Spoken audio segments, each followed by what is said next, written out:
Assalamualaikum warahmatullahi wabarakatuh. Baiklah, kami dari kelompok 4 akan mempresentasikan hasil diskusi dari kelompok kami, yaitu materi tentang organ-organ telinga dan fungsi serta gangguan-gangguannya.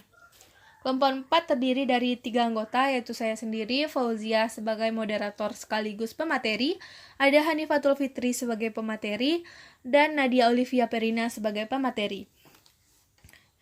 Materi pertama yaitu tentang organ telinga akan saya sampaikan sendiri.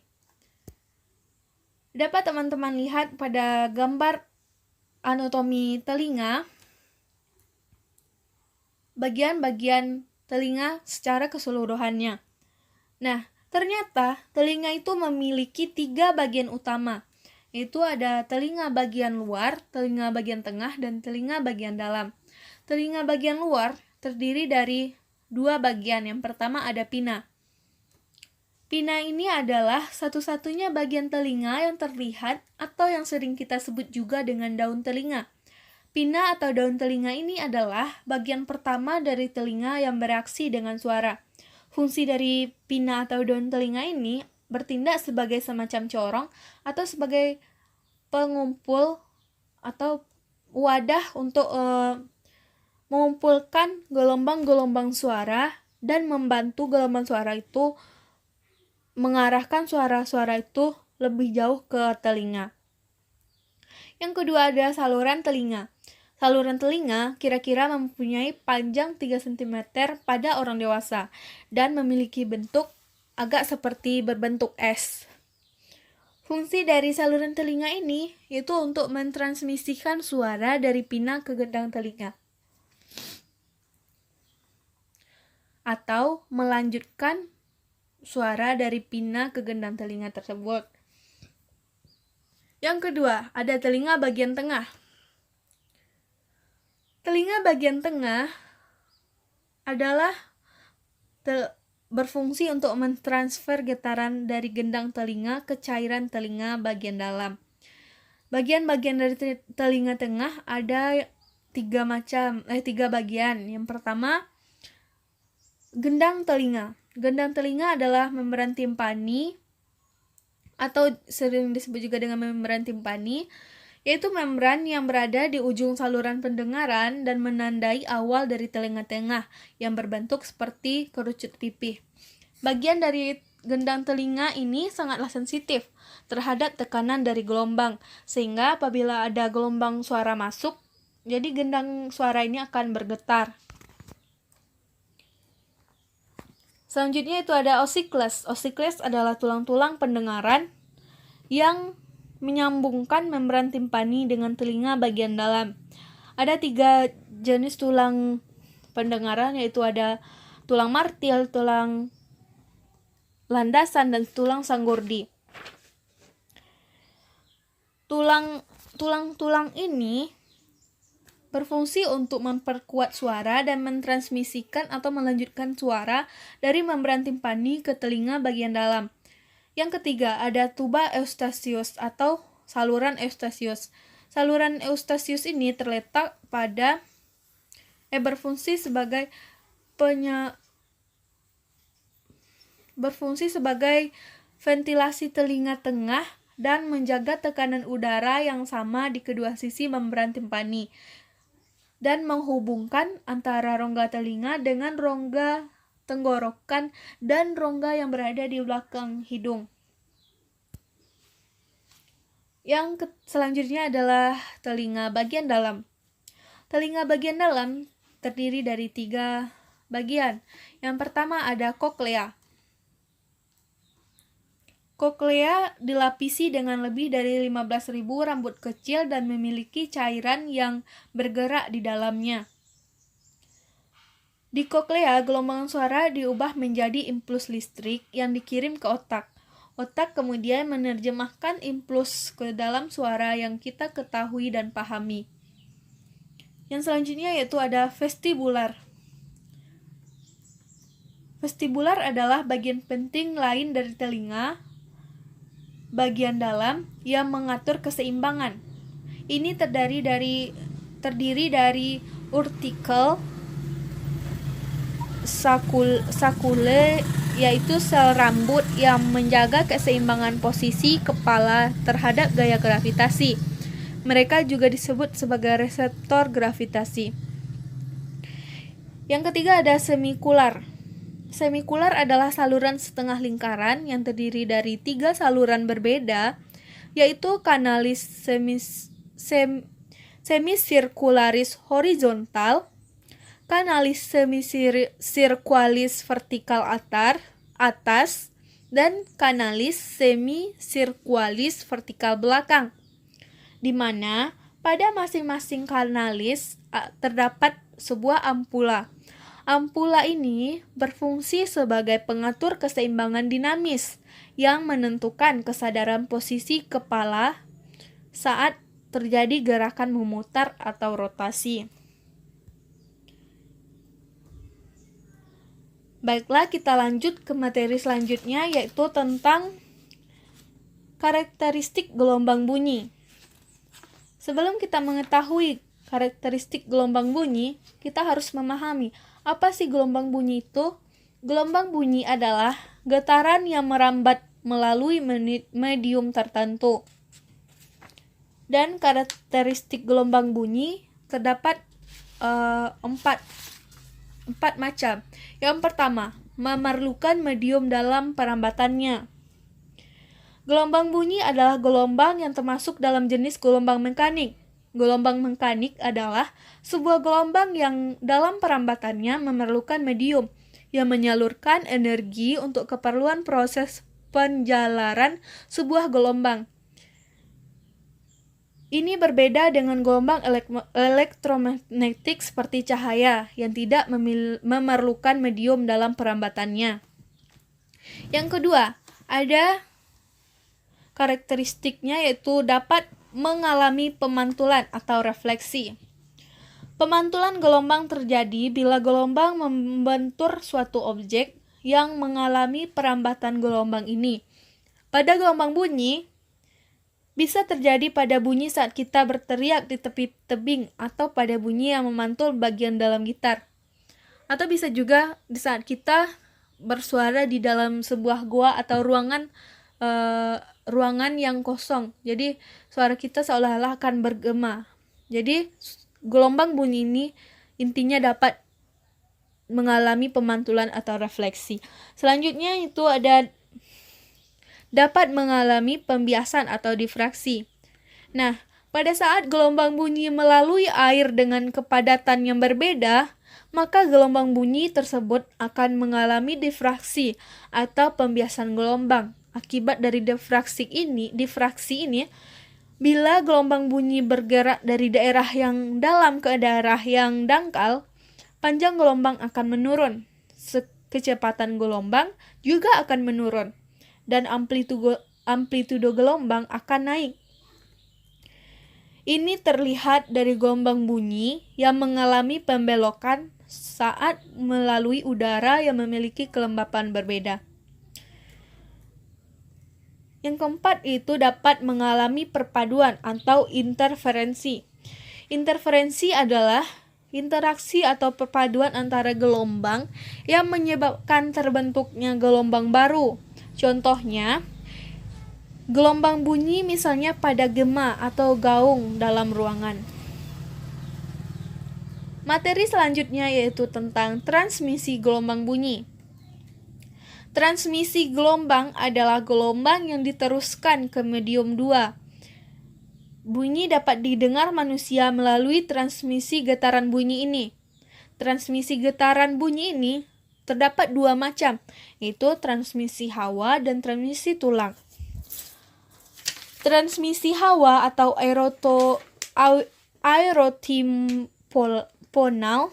aerotimponal yaitu jalannya getaran melalui penghantar hawa.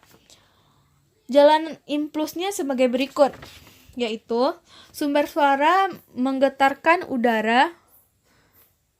Suara akan ditampung oleh daun telinga atau pina. Gelombang suara diteruskan oleh metus acousticus externum. Lalu gelombang suara akan menggetarkan membran timpani. Selanjutnya, gelombang suara menuju osikula auditiva dan menggetarkan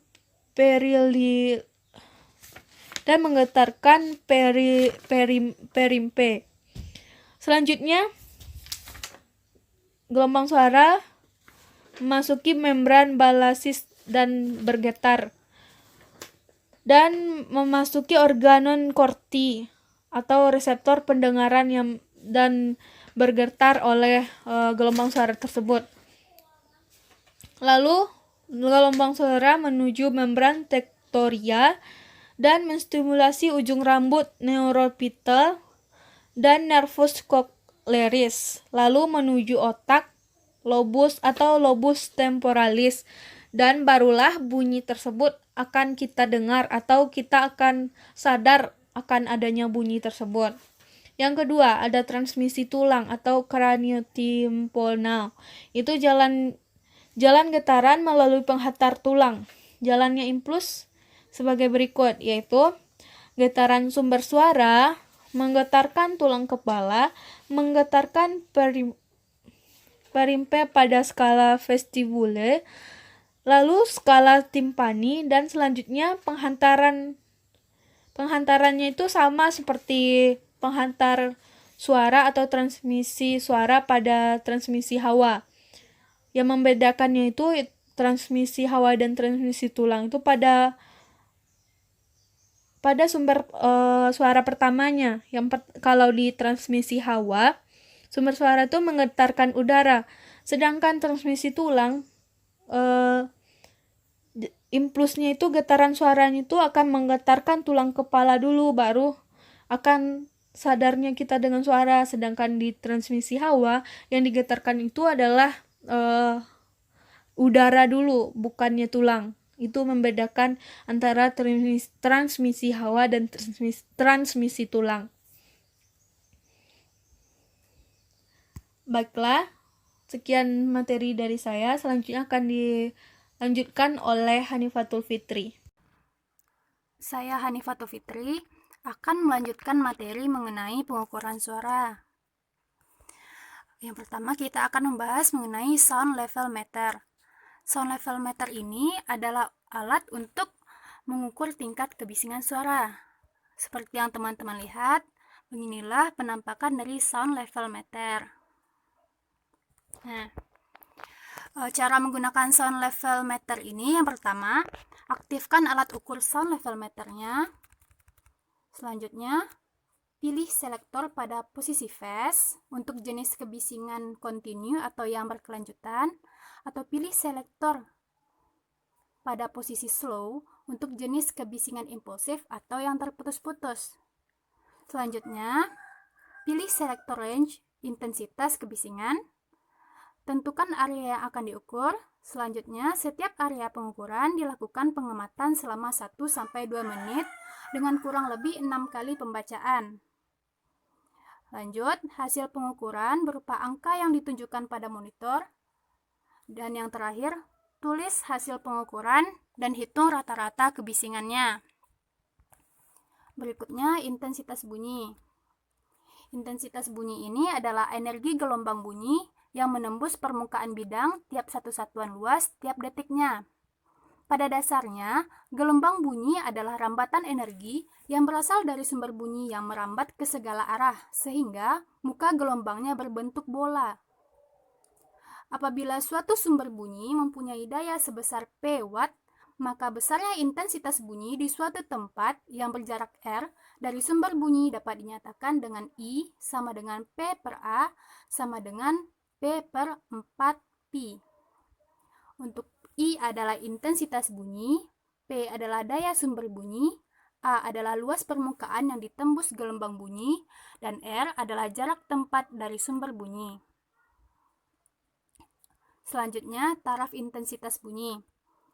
Taraf intensitas bunyi ini merupakan perbandingan nilai logaritma antara intensitas bunyi yang diukur dengan intensitas ambang pendengaran atau I0 yang dituliskan dalam persamaan TI sama dengan 10 log I per I0. Dapat diketahui, TI adalah taraf intensitas bunyi, I adalah intensitas bunyi, I0 adalah intensitas ambang pendengaran manusia, yang nilainya adalah 10 pangkat min 12 watt per meter kuadrat. Selanjutnya adalah contoh soal. Mesin truk menghasilkan bunyi dengan daya 3,14 dikali 10 pangkat 2 watt. Berapakah intensitas dan taraf intensitas bunyi mesin tersebut jika didengar orang pada jarak 5 meter? Untuk Pi-nya adalah 3,14 dan I0 adalah 10 pangkat min 12 watt per meter kuadrat. Di sini diketahui P adalah 3,14 dikali 10 pangkat 2 watt, R-nya adalah 5 meter, Pi-nya 3,14, I0-nya adalah 10 pangkat min 12 watt per meter kuadrat. Yang ditanya di sini ada dua. Yang pertama, I-nya atau intensitas bunyi. Yang B-nya adalah taraf intensitas bunyi. Nah, sekarang kita cari intensitas bunyinya dahulu. Dengan rumus I sama dengan P per 4πr kuadrat. Jadi P-nya di sini adalah 3,14 dikali 10 pangkat 2 per 4 dikali 3,14 dikali 5 pangkat 2. Sehingga didapatkan hasil akhir I sama dengan 1 watt per meter kuadrat. Yang terakhir kita cari taraf intensitas bunyinya dengan rumus TI sama dengan 10 dikali log I per I0. TI sama dengan 10 log 1 per 10 pangkat min 12. TI sama dengan 10 dikali log 10 pangkat 12 dengan hasil akhir TI sama dengan 120 desibel. Baiklah, saya Nadia Olivia Perina akan menjelaskan materi selanjutnya, yaitu gangguan-gangguan pada sistem pendengaran. Gangguan-gangguan pada sistem pendengaran yang pertama yaitu otematoma, atau bisa juga disebut dengan penyakit bunga kol yang disebabkan oleh kelainan genetik. Sejak lahir, penderita otematoma tidak memiliki aurikel dan anal auditori. Penyakit ini ditandai dengan adanya gangguan tulang rawan pada daun telinga yang biasanya disertai dengan pendarahan. Otematoma juga dapat menyebabkan bentuk telinga penderita ikut mengalami perubahan karena munculnya jaringan berlebih pada daun telinga. Yang kedua yaitu neuroma akustikus. Penyakit tumor yang menyerang syaraf penghubung telinga dengan otak. Penderita akustikus memiliki gejala awal berupa gangguan syaraf pendengaran, telinga berdengung, serta hilangnya keseimbangan. Yang ketiga yaitu Meniere. Penyakit pada telinga bagian dalam yang terjadi karena kantung endolimfatikus mengalami pembengkakan akibat penumpukan cairan di dalam telinga. Gejala awalnya yaitu telinga berdengung, gangguan pendengaran, serta pusing. Penyakit ini biasanya tidak hanya menyerang satu telinga saja, namun juga kedua telinga dapat berisiko terkena penyakit ini. Yang keempat, perindokritis. Perindokritis disebabkan oleh adanya infeksi. Infeksi pada penyakit perindokritis ini dapat disebabkan oleh bisul yang pecah, luka, maupun gigitan serangga di telinga. Biasanya penyakit ini disertai dengan keluarnya nanah, juga pendarahan pada telinga penderita. Kontaminasi bakteri pada nanah tersebut dapat memotong pembuluh darah menuju tulang rawan telinga, sehingga tulang rawan tersebut dapat rusak. Lalu yang kelima yaitu infeksi telinga, merupakan jenis penyakit telinga yang umum terjadi. Infeksi dapat disebabkan bakteri dan virus yang masuk ke telinga manusia. Infeksi telinga ini dapat menyerang setiap bagian telinga. Yang keenam, infeksi telinga luar atau otitis eksterna. Infeksi telinga luar dapat disebabkan oleh kebersihan yang buruk, seperti mengorek telinga secara berlebihan maupun membiarkan kotoran telinga menumpuk. Gejala yang muncul yaitu sakit pada telinga, sakit saat membuka mulut, serta gangguan pendengaran apabila terjadi pembengkakan pada liang telinga. Yang ketujuh, infeksi telinga tengah atau otitis media. Penyakit yang menyebabkan telinga bagian tengah mengalami peradangan. Biasanya, otitis media disebabkan oleh infeksi saluran pernafasan karena virus dan bakteri penyebab infeksi menyebar dan melewati saluran Eustachius. Penyakit ini lebih sering menyerang anak-anak dikarenakan saluran Eustachius anak-anak lebih pendek dan lebih datar sehingga memudahkan penyebaran kuman. Yang kedelapan yaitu tinnitus. Gejala timbulnya bunyi seperti desiran, dengungan, maupun suara lain di dalam telinga. Sebenarnya penyakit ini tidak begitu mengganggu, namun apabila dibiarkan, dapat menimbulkan penyakit yang sangat berbahaya seperti munculnya tumor pada telinga. Meskipun demikian, risiko munculnya tumor ini sangat jarang terjadi karena kebanyakan orang akan cepat tanggap dalam menangani tinnitus. Penyakit ini biasanya muncul dengan sendirinya ketika penderita sudah terbiasa dengan tempat bising. Lalu yang kesembilan, ada kanker telinga luar. Kanker ini menyerang jaringan kulit dan terjadi di tepi bagian atas telinga bagian luar yang terlihat dari adanya luka koreng yang tidak teratur dengan pengerasan kulit. Pengerasan kulit ini terjadi selama bertahun-tahun dan disertai maupun tidak disertai dengan pembengkakan ataupun benjolan di leher. Biasanya, kanker jenis ini disebabkan oleh paparan sinar matahari langsung dalam jangka waktu yang panjang. Yang ke-10, yaitu kanker di liang telinga. Penyebab kanker di liang telinga ini belum pasti, namun biasanya dikaitkan dengan sejarah kanker pada telinga luar. Gejalanya yaitu yang pertama, cairan pada liang telinga. Yang kedua, gangguan pendengaran. Yang ketiga, sakit telinga. Yang keempat, terkadang dapat menyebabkan kelumpuhan wajah. Penyakit yang ke-11 yaitu kanker telinga tengah. Kanker telinga tengah ini juga belum pasti diketahui penyebabnya apa. Namun biasanya terjadi pada orang dewasa dengan riwayat keluarnya cairan telinga dalam waktu yang lama. Gejala-gejalanya ada 4, yaitu 1. Cairan pada telinga dalam waktu yang lama. 2. Cairan disertai dengan darah. 3. Gangguan pendengaran. Yang keempat, kelumpuhan wajah. Yang ke-12 adalah otosklerosis, yaitu penumpukan jaringan spons pada telinga tengah yang mengurangi penghantaran suara pada telinga. Otosklerosis biasanya menghasilkan gangguan pendengaran yang disebabkan oleh masalah di bagian luar atau tengah pendengaran konduktif. Belum diketahui secara pasti penyebab penyakit ini, namun beberapa penelitian menunjukkan bahwa terdapat hubungan antara otosklerosis dan perubahan hormonal yang berhubungan dengan kehamilan dan juga virus. Yang ke-13, ada tuli konduksi. Kondisi yang terjadi apabila telinga tidak dapat mendengar karena adanya gangguan pada penghantaran getaran suara. Penyebab terjadinya ada 5, yaitu yang pertama penyumbatan serumen, yang kedua penebalan atau pecahnya membran timpani, yang ketiga pengapuran tulang pendengaran, yang keempat adanya kekakuan hubungan step pada tingkat oval, yang kelima tuli karena kerusakan saraf auditora atau tuli saraf. Penyakit yang ke-14 yaitu herpes zoster otitis, disebabkan oleh virus varicella zoster yang juga menjadi penyebab cacar air dan penyakit telinga.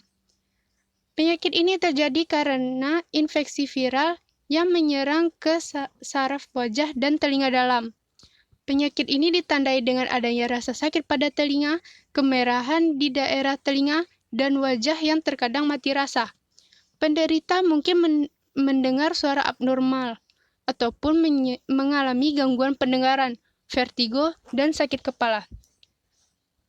Sekian materi yang dapat saya sampaikan. Selanjutnya, kelompok kami akan menampilkan video tambahan proses bagaimana bunyi dapat terdengar oleh telinga. Dunia kita penuh dengan bunyi yang tidak terbatas. Tetapi sebenarnya, bagaimana kita menerima bunyi tersebut? Bunyi diterima oleh telinga luar yang terdiri dari daun telinga dan saluran luar pendengaran. Bunyi masuk melalui lubang telinga ke telinga tengah. Bunyi diterima oleh gendang telinga, sebuah membran yang fleksibel yang mulai bergetar ketika gelombang suara menghantamnya. Gelombang suara disalurkan oleh gerakan gendang telinga ke telinga tengah. Di telinga tengah terdapat 3 tulang kecil, yaitu tulang martil, tulang landasan, dan tulang sanggurdi. Secara bersama mereka disebut sebagai rantai vesikular. Mereka membentuk jembatan antara gendang telinga dengan pintu masuk telinga dalam. Interaksi di antaranya meningkat dan semakin memperkuat getaran suara sebelum getaran-getaran ini disampaikan secara seutuhnya ke telinga dalam melalui jendela oval. Di telinga dalam terdapat koklea yang berbentuk seperti rumah siput. Di dalamnya terdapat beberapa bagian membran yang berisi cairan. Ketika gelombang suara menggetarkan jendela oval, cairan mulai bergerak dan kemudian menggerakkan sel-sel rambut yang halus. Sel-sel rambut ini kemudian mengubah getaran-getaran menjadi impuls elektrik yang dikirim oleh saraf auditori dan menuju ke otak.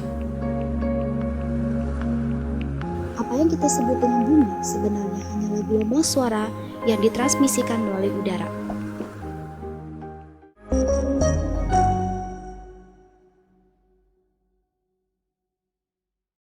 Sekian penjelasan dari kelompok 4. Apabila ada kekurangan ataupun kesalahan, kami mohon maaf. Terima kasih atas perhatiannya. Wassalamualaikum warahmatullahi wabarakatuh.